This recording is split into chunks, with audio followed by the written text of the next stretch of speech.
एक समय थियो सरकारी विद्यालय भनेको साधन स्रोतविहीन, भवन चर्किएको, शौचालयको सुविधा नहुने र शिक्षण प्रणाली कमजोर हुने भन्ने सामान्य बुझाइ थियो। तर यही बुझाइलाई खण्डन गर्दै झापाको बिर्तामोड नगरपालिका वडा नम्बर 10मा रहेको श्री लक्ष्मीनारायण आधारभूत विद्यालय आज नमुना सरकारी विद्यालयको रूपमा परिचित हुँदैछ।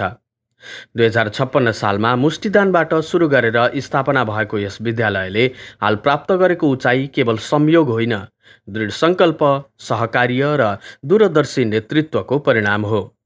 विद्यालयमा प्रवेश गर्दा नै देखिन्छ व्यवस्थित कम्पाउन्ड, रङ्गीन भवन, चिटिक्क पर्खाल र डिजिटल बोर्ड सहितको स्मार्ट कक्षा कोठा। पहिलो झलकमै कसैले अनुमान गर्न सक्दैन कि यो एक सरकारी विद्यालय हो।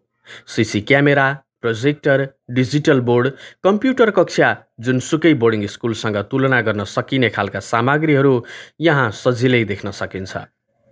प्रत्येक कक्षा कोठामा हात धुने पानी सहितको शौचालय रहेको छ, जुन निकै कम सरकारी विद्यालयमा पाइन्छ। शुद्ध खानेपानीका लागि वाटर फिल्टर जडान गरिएको छ। विद्यार्थीहरूलाई पढ्ने वातावरण बालमैत्री बनाउनका लागि पुस्तकालयमा चिप्लेट, गुन्द्री, पिरा राखेर स्वतन्त्र अध्ययन संस्कार सुरु गरिएको छ।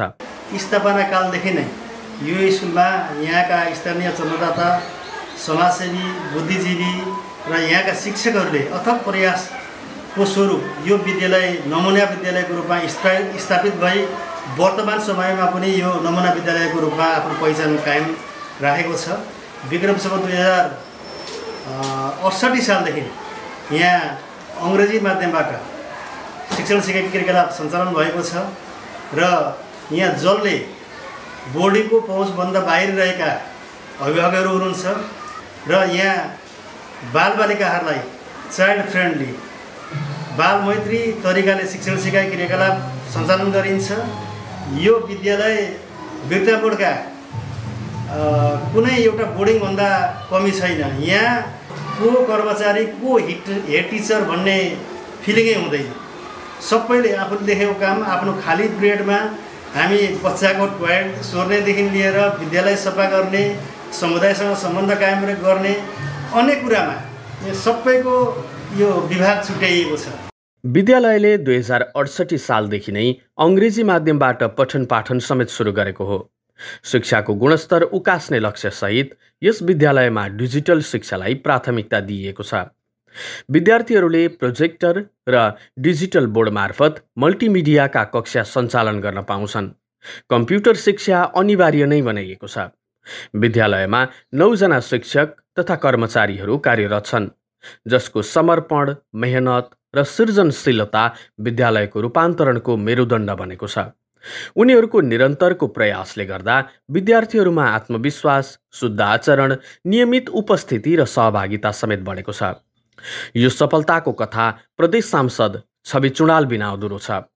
उनको पहल र प्रदेश सरकारको आर्थिक सहयोगमा हाल विद्यालयमा नयाँ भवन निर्माणाधीन अवस्थामा छ। यो विद्यालय नितान्त सुरु अवस्थामा 2056 सालमा हामीले मुष्टिदानबाट रकम सञ्चालन गरेको विद्यालय आज प्रदेश सरकारको बजेटसम्म हामीले हात पारिसकेका छौँ। यसै क्षेत्रका सम्मानीय सांसद छवि चुडालले चाहिँ 15 लाख रुपियाँमा यो विद्यालयमा चाहिँ अहिले 2 कोठा आधुनिक भवन निर्माणको लागि रकम उपलब्ध गराइदिएर हामीले भवन निर्माण गरिरहेका छौँ। विद्यालय अत्यन्त सरकारी भए पनि निजी विद्यालयभन्दा प्रविधि मैत्री सबै कक्षा कोठाहरू चाहिँ प्रविधिबाट सञ्चालन भइरहेका छन्। स्मार्ट टिभीहरूदेखि लिएर प्रोजेक्टरबाट क्लासहरू सञ्चालन भइरहेका छन् भने नितान्त निजी विद्यालयका बोर्डिङ स्तरका किताबहरू इङ्ग्लिस मिडियमबाट विद्यालय सञ्चालन भइरहेको छ। विद्यालय हेर्दा सानो, विद्यार्थी हेर्दा थोरै भए पनि हामीले उत्पादन गरेका यस विद्यालयबाट उत्पादित विद्यार्थीहरू हाम्रा महँगा र नामी निजी विद्यालयका भन्दा सक्षम विद्यार्थीहरू यस विद्यालयबाट उत्पादन भइरहेका छन्। यो चाहिँ हामीले लाइब्रेरी बिर्तामोड नगरपालिकाकै बजेटबाट चाहिँ सानो लाइब्रेरी स्थापना गरेका थियौँ। यो नेदरल्यान्ड सरकारको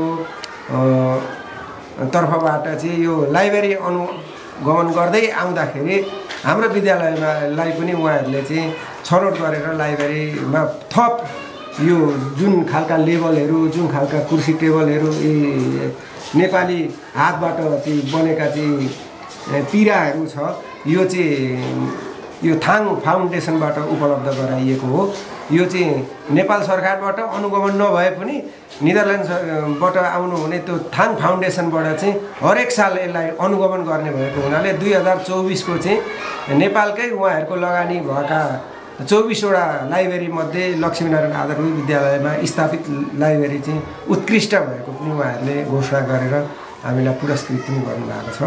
विद्यार्थीहरू 135 जना छन्। अस्तिको यो अलिकति हामीलाई शिक्षक आन्दोलनले यसपालि चाहिँ 20 जना जति विद्यार्थी निजी विद्यालयमा गएका छन्। ती विद्यार्थी पनि अहिले फर्केर फेरि हामीसँगै आइरहेका छन्। श्री लक्ष्मीनारायण आधारभूत विद्यालयमा खास गरी ती बालबालिकालाई शिक्षाको सुविधा दिएको छ जो निजी विद्यालयमा पढ्न सक्दैनन्।